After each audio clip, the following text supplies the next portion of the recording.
Saludos a toda su audiencia. Le agradezco. Y bueno, vámonos rápidamente a la materia porque usted tiene su agenda con mucha ocupación. Doctora, nos llamó la Sí, atención este reporte, entre comillas, que hace como tal el auditor superior de la Federación, David Colmenares, que aparte se hace a la víspera de haber sido detectado o ubicado en público con un personaje de Morena, como el presidente de la Cámara de Diputados, Ignacio Mier, que era un expriista, y que en el reporte dice haber detectado únicamente 70 millones de pesos. Después de aquella marcha atrás tan vergonzosa, que de hecho parte la imagen de una institución tan importante como la ASF, cuando dice que en los gastos del nuevo aeropuerto de la Ciudad de México se habían detectado más de 300 mil millones y luego lo baja porque se enojó López Obrador. ¿Cuál es su opinión después de que usted tuvo una posición muy categórica, muy fuerte, doctora, en relación a la corrupción y al tipo de personaje que hoy dirige una institución básica como es la Auditoría Superior de la Federación? pues yo creo que es importante hacer una historia de cómo llega este personaje al cual no hay que dedicarle muchos minutos como tal, sino a qué vendría después de esto, que llega en un pacto con todos los partidos, a quien a cambio de la colocación les ofrece prebendas, perdón, impunidad, o sea, él es el títere de todos ellos, y digo de todos, ¿no? A partir de eso, en efecto, se dejan de hacer las auditorías o la fiscalización cae de una manera impresionante. O sea, para mí ya no existe la fiscalización, esa es mi opinión, como debe ser considerada, no como una palabra o como un favor, no, sino que la vigilancia apropiada de los recursos en la administración y ejecución de todo el país. Fíjese, porque aquí no nada más son el ámbito federal, muchos por las pasiones políticas que los unen o los desunen, y yo entiendo eso, pero no comparto, piensan que es únicamente al área de un presidente, al presidente de este país, cuando la corrupción es mayormente en los estados. Cada estado es gobernado por un gobernador, gobernadora, y al mismo tiempo la corrupción baja a los municipios y a las dependencias y entidades que, al igual que la federación, tienen ellos. Entonces, al dejar de hacer la revisión y de ejercer de manera apropiada las facultades a las que está obligado, pues simple y sencillamente es un queda bien, como usted bien dice. Si hacemos un análisis, cada vez que alguien toca un tema, él corre a ponerlo después de eso y a abrir una auditoría en algo que ya se había abierto y descubierto, cuando esa institución tendría la obligación de hacer un plan anual de auditorías en el cual se contemplaran las áreas más importantes y que abarcara a nivel nacional. Entonces, en efecto, como usted dice, cualquier brinco que le den salta inmediatamente a querer limpiar las cosas. Y por cierto, de ese asunto del aeropuerto nunca tuvimos respuesta de la Cámara de Diputados de la supuesta investigación que se hizo al otro personajillo que trabaja con él, ¿no? Y que salió que estaba todo perfecto. O sea, todo es opaco. Y esa opacidad tiene que ver con los partidos políticos, tiene que ver con la Cámara y tiene que ver con las negociaciones que hacen para poder someter o no a quien ellos les necesitan, requieren o les surge, ¿no? Le pongo de ejemplo, si alguien en un municipio no quiere contratar a ciertos empresas fachada o servicios, entre comillas, que les venden, pues saben que va dirigida a una auditoría. En cambio, pueden no contratarla y entonces saben que son municipios impunes. Habría que ver qué auditorías ha hecho a Oaxaca. Por ejemplo, uno de los que fueron expresidentes municipales de Oaxaca, Martínez Neri, fue presidente municipal. A ver qué encontraron ahí, y fue los que estuvieron metidos en la elección de Colmenares. Ese es un ejemplo. ¿Quién era el gobernador? Y empezamos a ver, ¿no? En los estados, su mismo estado, Querétaro, decía él mismo en su informe que Querétaro no tiene una sola observación. ¿Cómo puede uno creer que hay un estado que no tenga observación? Y ojo, que no quiere decir que hayan desviado dinero, observación, fíjese. O sea, una observación es algo que puede en cualquier momento solventarse o no. Entonces, sí, es como una alcantarilla, ¿vio? La Auditoría Superior de la Federación ya no es una institución, ya se autoderrumbó y es una alcantarilla donde perviven todo este tipo pues de estos ratoncitos que le sacó la diputada Parra ese día, por cierto. Doctora, entre paréntesis, para seguir con la siguiente pregunta muy rápida. Usted ahorita acaba de acotar su estado como los otros. ¿Qué hay de nuestro estado? ¿Cuál es el comentario de lo que se ha detectado en nuestro estado, porque usted también se hizo muy notable en sus pesquisas, en la agudeza, en la fiscalización por lo de la estafa maestra. Sí. ¿Qué hay de Chihuahua, doctora? Yo no he, do estos, a partir de que salí de la auditoría, yo no he vuelto a ver resultados de Chihuahua en qué haya o qué no haya. De lo que sí conocí, porque está vinculado, por supuesto, al mismo modus operandi, los personajes que cruzan de lo que es el asunto de Duarte. Entonces te llama la atención cómo se ha operado este asunto y que con años a partir de que hizo su investigación, no solamente no hay resultados, dónde está el dinero, qué se ha hecho en relación a las responsabilidades de quienes señalaron, toda esa cuestión, porque después de esto no he visto que haya si ha habido o no revisiones. Lo que sí sé, por ejemplo, es que en todos los estados, incluyo Chihuahua, porque eso sí me acuerdo muy bien, es que el auditor hace que ellos hagan el trabajo, ¿no? En lugar de ir a hacer el trabajo y los agarra de empleados, ¿no? Entonces, eso, pues no es una sumisión ante una autoridad federal para poder, dijéramos, a cambio, no tener alguna observación, ¿no? Yo creo que ahí en la Auditoría Superior de su estado, hasta hoy lo que yo he conocido, leo que yo dejé de ver hace años informes, pues había trabajo, no sé qué seguimiento le han dado, porque el seguimiento es importante, ¿no? Si no hay seguimiento Claro. o si no se llevan a cabo las denuncias de hechos, no se llevan a cabo los procedimientos y las investigaciones, pues no podemos destejer y tejer esa red de corrupción, que a lo mejor siguen muchos enquistados.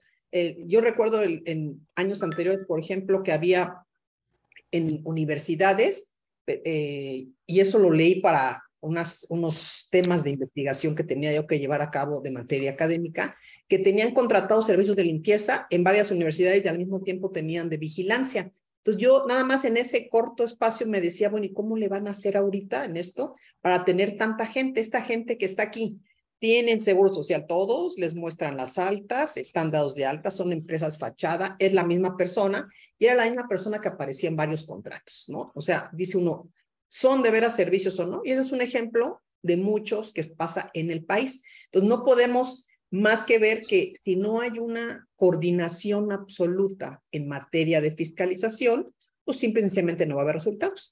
Y yo lo que sé es que hace años no hay una reunión de auditores estatales con la federación, pues porque no le interesa para nada al auditor superior, ¿no? Ese es otro tema de corrupción.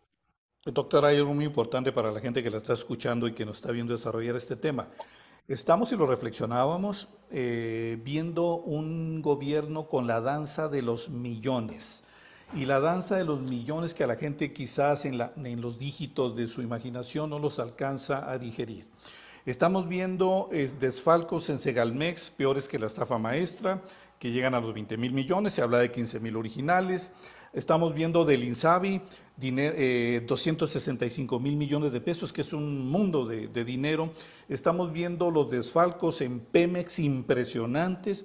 Estamos viviendo un gobierno cuya filosofía icónica de López Obrador es que la corrupción se acabó, no digamos lo de la Secretaría de la Defensa Nacional, pues que este país ya está entregado a la milicia. Entonces es una danza de los millones, doctora, impresionante, donde termino esta frase de esta idea de la filosofía del presidente. En este gobierno se van a barrer, se va a barrer la corrupción de arriba para abajo como la escoba. Yo creo que ni escalones hay, porque hasta se lo robaron también. ¿Cómo decirle a la gente, ponerle para que le caiga el 20? De que este es un gobierno que, no, lo de la CONADE, doctor, que es vergonzoso hasta en las expresiones de Ana Guevara, insultantes, ofensivas, corrientes, vulgares, contra lo que debería ser un orgullo nacional de deportistas que en este país se hacen de la nada, por esfuerzo propio, por andar pidiendo en las calles como pasa en Chihuahua. Me ayudan a irme a la competencia nacional, y salen los muchachos a hacer maromas y a pedir dinero con los botes para poder ir a una justa internacional, una justa local y nacional. ¿Cómo está este gobierno en el esquema de la corrupción con este escenario que le estoy comentando? Yo creo que cada uno, tanto el gobierno federal, por supuesto, tiene la Secretaría de la Función Pública, como cada gobierno estatal, como cada municipio. Mi pregunta es, ¿qué ha hecho o qué debería de hacer, ¿no? La Secretaría de la Función Pública, que es el órgano del Ejecutivo, del presidente, en quien recae la confianza y la responsabilidad de hacer estas auditorías, de revisar el ejercicio. Entonces, si ellos no informan y no realizan las actividades y no le informan al presidente la realidad, yo no sé por qué no lo hacen, porque realmente sí hay, por supuesto hubo corrupción en Segalmex, que pudo haberse prevenido, que desde que se inició, yo me acuerdo que cuando inició se referían a que habían encontrado, no me acuerdo si era maíz o era leche guardada en algún lado, en Chiapas, por cierto, en el sur, que estaba acomodada, y nadie decía nada. O sea, ¿qué hacían los órganos internos? ¿Qué hacen hoy mismo? Bueno, supe que despidieron, por ejemplo, al de CONADE, al que recibió toda esta información y tiene toda esta información, a la que auditó, lo despidieron. Entonces, con esos mensajes, dígame quién quiere auditar, quién quiere dar a conocer estos hechos. Y luego, las personalidades son distintas. Las personalidades, lamentablemente, sí he notado que se sienten muy protegidas, así como usted dice. En lugar de asumir su responsabilidad o ver qué pasó, se ponen, aparte de respondonas, transgrediendo los principios constitucionales con quien deben de comportarse de respeto en su entorno a la ciudadanía. Entonces, yo sí creo que esto de la corrupción es un mal endémico porque se han dejado de hacer cosas. Quienes están a cargo prefieren no generar ruido. Y no generar ruido, yo también lo he manifestado, es hacerle un mal al presidente, porque al rato no pueden decir que no estaba enterado. O sea, no dicen con claridad. Acabo de oír hace poco por todo ese Galmex que no era la cifra correcta, que sí era. Aquí no estamos ni siquiera en la cifra correcta. Estamos hablando de la investigación, de qué se hizo, qué pasó con las denuncias, cómo y por qué se fue el dinero, quién lo permitió, quién contrató a esas personas, la responsabilidad del ex titular de Segalmex, pero también la responsabilidad del secretario, no sé ni cómo se llama, porque Segalmex depende orgánicamente. O sea, es una suma de omisiones y esa suma de omisiones también tiene que ver con esos compadrazgos, compromisos, afectos en la que ponen a personas, porque es algo que en el país ha sido toda la historia, que ponen a los cuates cuando llegan a gobierno. Y eso es una realidad. Y los cuates no garantizan honestidad, no garantizan integridad, no garantizan profesionalismo. Y nosotros necesitamos gente que trabaje, que sea ética y que conozca de la administración. Es simple y sencillamente en esos niveles. Entonces, sí creo que hay muchas áreas de oportunidad y mucho que hacer, aunque ya estamos a un año casi de que acabe este gobierno, pero la vida institucional en México continúa. Y cada sexenio nos encontramos la misma historia. Es la misma historia, ¿no? Los que Una toman, última los que pregunta. agarran. Sí, una última pregunta agradeciendo su tiempo y Sí, ojalá que nos permita seguir platicando con usted en el corto plazo, doctora, porque es muy claro que sí. importante este tema. Yo creo que es básico. Usted, siempre en este país, que nada en corrupción, que es un problema endémico y que en este gobierno ha sido visible, nomás los que lo ejercen, para ellos no existe, porque ese es el eslogan del presidente, cero corrupción. ¿Usted advertiría que con el mar de corrupción que estamos viviendo implicaría, ya sea quien sea el relevo en la presidencia, en el poder de López Obrador, meter al presidente o abrirle proceso penal para llevarlo a la cárcel por su complicidad, incluyendo su propia familia, por un lado, y por otro, complementando la pregunta para aprovechar el tiempo, ha disminuido totalmente la auditoría a la federación, pero se ha incrementado los estados y municipios como una espada de Damocles? ¿Cuáles serían estos dos comentarios finales suyos? Primero, déjeme decirle que mi percepción no es de que hay un mar de corrupción, ¿eh? Creo que había un mar de corrupción en el sexenio pasado y eso sí lo vivimos y lo vimos. Hay corrupción aislada. Corrupción aislada, porque dijo usted algo muy bien, quien genera la corrupción son las personas que están a cargo. Hay corrupción, hay falta de acción de las entidades, de los órganos de control, de quien tendría la obligación, y esa percepción que inmediatamente la han visto y vivido quienes están a cargo de entidades donde perciben que puede haber modo de corromper o de robar el dinero, pues lo han ejercido. Municipios, por supuesto, los estados, o sea, es donde más hoy día hay elementos de desvío de recursos. Podemos ver lo que pasó en el Estado de México durante años, sexenios. Hace poco todavía estaba un reportaje que sacaron sobre todo esto. El tema es que donde ven el arca abierta, pueden ellos meter la mano. Y donde está el arca abierta es porque no hay controles, porque lo han permitido y porque saben a través de esa impunidad y la protección que les genera que no van a revisarles a cambio de estos negocios, pues que se pueden llevar el dinero sustanciosamente o sacarlo con empresas fachadas. Pero sí es importante, donde había corrupción galopante y que no se hizo nada, también es un mensaje para estos, como cuando robaban en verdad y que había un desvío criminal, no pasó nada, pues significa que aquí tampoco va a pasar nada, ¿no? Pero esos ratoneros y ese tipo de dinero que se va yendo nos lleva hasta donde estamos ahorita, que ese mucho o poco recurso, que para mí siempre va a ser mucho, porque el recurso es escaso, pues se pierde y nunca acabamos, por supuesto, de saber en dónde se fue, ¿no? ¿Dónde está el dinero que se ha desviado? ¿En dónde se encuentra? Y esa es la pregunta de los 64,000 pesos, diría don Pedro Ferriz. Ese Así es es. el comentario. Oiga, no se molestará el auditor David Colmenares porque le dijo corrupto. Imagínense ustedes los que se molesten.